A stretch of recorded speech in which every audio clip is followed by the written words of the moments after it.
Assalamualaikum warahmatullahi wabarakatuh. Ini puasa, jadi pertanyaannya harus yang soft, yang menyejukkan. Jadi tadi ada rapat internal yang dipimpin oleh Bapak Presiden dan Wakil Presiden tentang percepatan lahan, penyediaan lahan untuk investasi di IKN. Ya. Beliau menyampaikan bahwa pembangunan di IKN ini akan menjadi contoh. Sekali lagi bukan hanya mindahkan ibu kota, tapi contoh transformasi bekerja yang lebih cepat. Jadi kami, terutama dari otorita, diminta untuk bekerjanya memang bisa menjadi contoh bagi Pemda-Pemda seluruh Indonesia nantinya. Jangan sampai malah otorita ini terbawa sistem langgam birokrasi yang berbelit-belit dan lambat. Jadi justru dibentuk otorita ini untuk supaya lebih cepat. Itu arahannya Bapak Presiden. Oke? Tentang lahan dan investasi, beliau menyampaikan bahwa agar segera diperjelas, dipercepat untuk status-status lahan, khususnya sebenarnya ada dua, lahan pembebasan lahan untuk pembangunan infrastruktur yang prasarana umumnya seperti yang dikerjakan oleh APBN, dan pembebasan lahan, penyediaan lahan untuk investasi. Tadi dibahas fokus di lahan investasi. Makanya tadi yang bicara cuma Pak Bambang dan Pak Agung sebagai Deputi Investasi. Oke? Terima kasih. Jadi yang seperti yang disampaikan Pak Menteri PUPR, jadi ada beberapa hal yang memang kita akan tuntaskan di tahun 2024. Intinya kita ingin melihat bahwa 5 groundbreaking yang sudah dilakukan itu berjalan seiring dengan apa yang sudah dibangun oleh Kementerian PUPR untuk infrastruktur dan kemudian gedung-gedung fasilitas publik, sehingga nantinya akan terbentuk satu ekosistem yang menyeluruh, istilahnya begitu, di dalam kawasan inti pusat pemerintahan yang akan bisa menjadi model untuk pengembangan selanjutnya dari IKN ini ke depannya. Jadi kalau kita ketahui bahwa sudah ada 5 kali groundbreaking, ya, dengan nilai mendekati 50 triliun, tepatnya 49,6 triliun.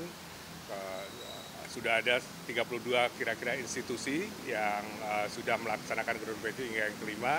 Tentu kita akan mewujudkan apa yang sudah di groundbreaking itu untuk diwujudkan sesegera mungkin. Nah, itu tadi yang kita juga lihat bahwa investasi ini perlu sesegera mungkin kita realisasikan di lapangan, ya, sehingga ekosistem tadi terbentuk. Jadi di samping istana, kemudian kantor-kantor menteri, infrastruktur yang dibangun oleh Kementerian PUPR dan sebagainya, tentu akan ada juga fasilitas-fasilitas untuk publik sehingga kota itu bisa nantinya menjadi kota yang memang layak huni dan dicintai, ya, livable dan lovable. Saya kira itu tadi intinya, Bapak, ya. Ada dua hal yang diarahkan oleh Bapak Presiden, khususnya untuk kesiapan lahan untuk investasi, dan percepatan investasi. Karena beliau banyak mendapat keluhan-keluhan dari investor tentang kecepatan investasi di IKN. Arahannya beliau ada dua. Pertama, agar disediakan desk untuk pengaduan investasi, investor, dan juga agar disiapkan PIC untuk menangani atau berkomunikasi dengan investor. Jadi apakah satu PIC untuk satu investor, apakah satu PIC untuk 5 investor, atau satu PIC untuk 10 investor. Sehingga investor itu bisa komunikasi intens dengan pejabat IKN itu yang namanya PIC itu. Ya, itu satu. Ya. Sehingga karena beliau melihat mungkin ini ada kurang intensnya PIC. Pak Agung sudah melaporkan pelayanannya dengan baik, tapi mungkin dirasakan masih kurang intens. Makanya beliau menyarankan atas juga saran Bapak Menteri Investasi, pengalaman beliau mempercepat penanganan investor. Tunjuk investasi, PIC, untuk menangani para investor itu. Yang kedua, lahan bagi investor agar segera ditetapkan statusnya. Kemudian juga tadi sarannya dari Bapak Menteri Investasi yang juga disepakati oleh Bapak Presiden, beli. Jadi tanahnya dijual, harganya ditetapkan oleh otoritas. Asal tidak melanggar aturan. Itu juga kalimatnya beliau. Kerja cepat, tapi tidak melanggar aturan. Ya, dua hal itu ya tadi yang diarahkan oleh beliau, dan beliau akan monitor ini ke depannya. Pak Agung mungkin ada tambahan? Cukup. Oke, makasih semuanya. Ada pertanyaan?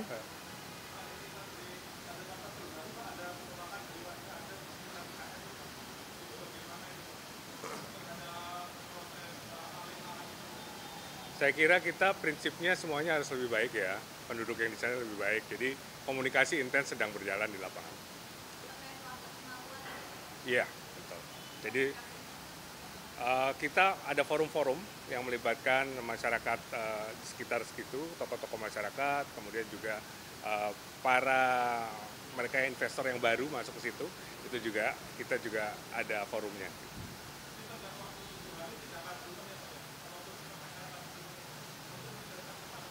Enggak, saya kira prinsipnya sekali lagi kita tidak akan mengusur semena-mena ya, dan komunikasi itu berjalan sekarang.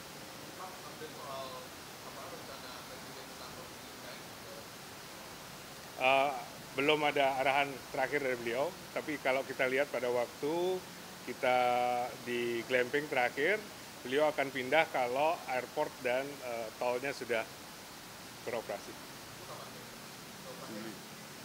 Kami rencanakan kalau air, yang penting kan juga tidak hanya airport dan tol, tapi juga air. Air kita rencanakan sudah bisa masuk bulan Juni. Oke. Yang kedua, tol bisa masuk bulan Juli. Ya, Juli. Kalau airnya Juni. Ya.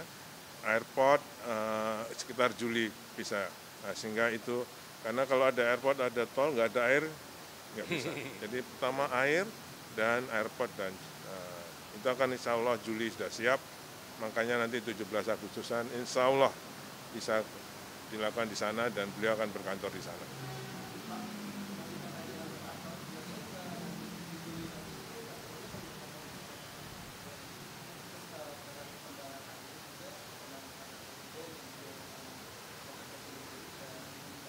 Kalau Istana Wakil Presiden baru akan dibangun, ya masih lelang, jadi masih dibangun.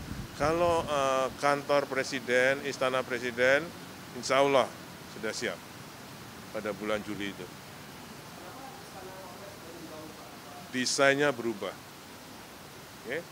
Total waktu lelang pertama kami dengan desain yang juara sayembara pertama, tapi setelah dicek Pak Presiden, beliau melihat perlu direvisi, sehingga kita revisi. Nah itu nanti kita nggak tahu lelang ulang atau enggak itu, tapi baru akan dimulai. Ini tahun ini. Saya belum informasi pastinya, mudah-mudahan ya bangsa Juni Juli baru. Ya, saya kira setahun. Ya. Kemarin kan ada pemberitaan soal Stanford University akan membangun kampus di IKN, Pak. Tapi dalam MOU yang disepakati di Stanford sendiri disebutkan hanya akan membuat research center, Pak. Mungkin ada penjelasan mengenai ini, Pak? Jadi Stanford itu sudah berproses cukup lama. Dari September pada waktu dean-nya, dekannya datang ke kita, mereka memberikan satu letter of intent, ingin membangun ya. Kemudian ditindaklanjuti pada waktu kunjungan Presiden ke kampus Stanford University. Intinya adalah memang kita ingin membangun pusat riset dulu. Karena untuk membangun universitas itu kan butuh banyak hal ya. Gitu ya. Jadi kita mulai dengan riset, dan untuk riset ini kita bekerja sama dengan alumni Stanford. Jadi nanti yang insya Allah akan membangun fisik gedungnya itu alumni Stanford. Nah, kemudian nanti knowledge-nya, risetnya segala macam akan dimulai segera setelah gedungnya itu jadi.